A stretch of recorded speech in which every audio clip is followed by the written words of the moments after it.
ጌዲዮን የመቄዶንያ ጎብኚዎች ወዳጅ እንዲሁም መካሪ የነበረ የናንተ መምጣት ለኛ ብቻ ሳይሆን ለእናንተም እጅግ የአእምሮ ረፍት የሚሰጥ ነው ሲል በማይናገሩ አንደበቶቹ እየተኮላተፈ አደራ ሲል የኖረ ለመጣ ለሄደው ሁሉ መልእክቱን ሲያስተላልፍ የኖረ ተወዳጅ ወጣት ነበረ። ጌዲዮን ሙላቱ ጠፍተው ቆይተው ሲጎበኙት ጠፍታችኋል ሁልጊዜም ጎብኙን ሲል በሚያራራ ንግግሩ ሲማጸን በበርካቶች ልብ ውስጥ ገብቶ ቀርቷል። ጌዲዮን የመቄዶንያ በጎ አድራጎት ድርጅት የበጎነት በሩን ለረጅም ዓመታት ከከፈተላቸው አንዱ ነበር። ጌዲዮን በተቋሙ በጎብኚዎችና በረጂዎች ዘንድ እጅግ ተወዳጅ የነበረ ወጣት ነው። ጌዲዮን የመቄዶንያ ምልክት ተደርጎም ይወሰድ ነበር። መቄዶንያ የሄደ ሁሉ ጌዲዮንን ሳያይ አይመለስም ነበር። በመቄዶንያ ቤተሰቦች በልዩ ሁኔታ የሚወደደው ጌዲዮን አልቻለም። ጌዲዮንን ሞት አሸንፎታል። ጌዲዮን ሙላቱ በተወለደ በ37 ዓመቱ በትላንትናው ዕለት በሕክምና ላይ ያለ ከዚህ ዓለም በሞት ተለይቷል። የጌዲዮን ሙላቱ ሥርዓተ ቀብርም በዛሬው ዕለት አያት ጸበል በሚገኘው መድኃኔዓለም ቤተክርስቲያን ተፈጽሟል። የጌዲዮን መሞትን በሚመለከት የመቄዶንያ የበጎ አድራጎት ድርጅት መስራችና ስራ አስኪያጅ ዶክተር ቢኒያም በለጠ ያስተላለፈውን መልእክት ወደ እናንተ እናደርሳለን። አብራችሁን ቆዩ።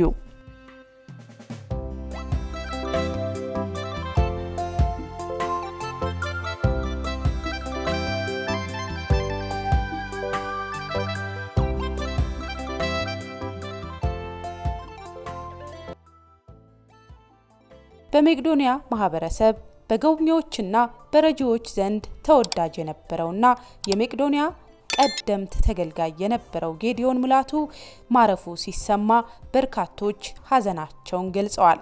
ጌዲ በ1980 ዓመተ ምህረት አዲስ አበባ ጎላ ሚካኤል አካባቢ ተወልዶ ያደገ ሲሆን በ1999 ዓመተ ምህረት የ19 ዓመት ወጣት ሆኖ ባጋጠመው ድንገተኛ አደጋ በስትሮክ ምክንያት ከአንገቱ በታች ፓራላይዝድ ሆኖ ሰውነቱን ማዘዝና በአንደበቱ መናገር አይችልም ነበር።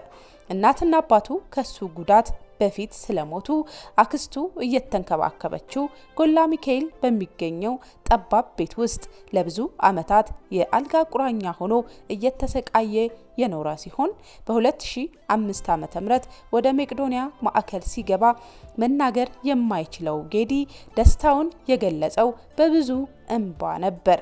ጌዲ በመቄዶንያ ግቢ ውስጥ ልዩ መኝታ ክፍል ተሰጥቶት በየዕለቱ ልዩ እንክብካቤና ሕክምና እየተደረገለት በደስታ ይኖር ነበር።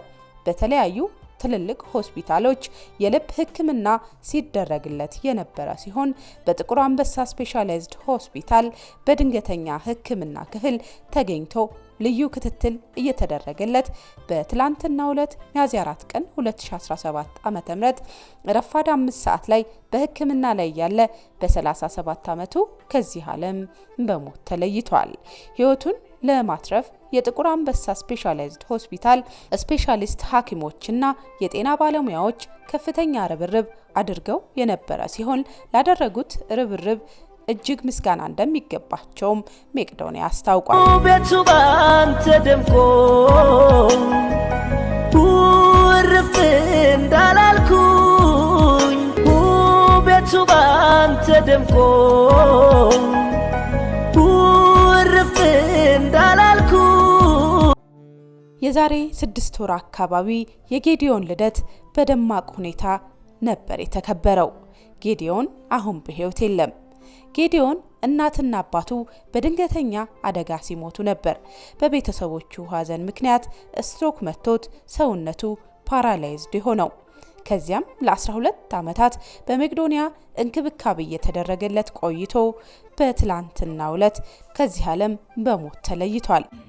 ገራገር ጌዲዬ አረዳ ሆዴ ነፍስ ነገር ገራገር ገራገር እንዴት አረክልኝ የመውደድ ነገር ገራገር ገራገር አንተን ባዩ በስቶ ልቤ ከሚቸገር ገራገር ገራገር ምነው ባወቀልኝ የኔ እንደው ካገር ወደረገህን የፍቅር አድባር እያባበልኩት በሜሪክራር ወያራዳ ጭንቀት መንገዴ ስታሳየኝ አንተ መውደዴ ሆንክብኝና የማታውሰው አለው ዱካህን ሳድን ሳስሰው ወያራዳን እያልኳችሬ ስታሳየን ጌድን ማፍቀሬ ይደሳለ ዋው ነው የኔ ጌታ ወዳለኝ እሺ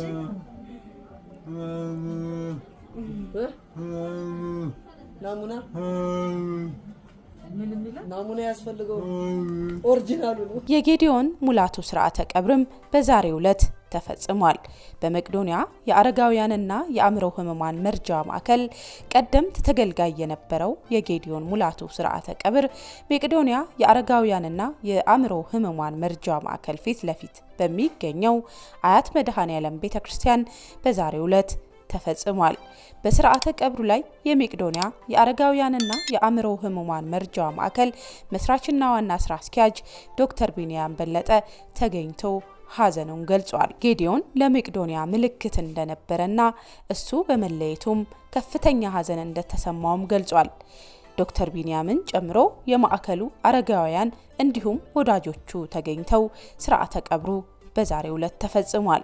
ጌዲዮን በትላልቅ ሆስፒታሎች የልብ ህክምና ሲደረግለት የነበረ ሲሆን በጥቁር አንበሳ ስፔሻላይዝድ ሆስፒታል በድንገተኛ ህክምና ክፍል ተገኝቶ ልዩ ክትትል እየተደረገለት በትላንትናው ዕለት ሚያዝያ 4 ቀን 2017 ዓ.ም በህክምና ላይ ያለ በ37 ዓመቱ ከዚህ ዓለም በሞት ተለይቷል።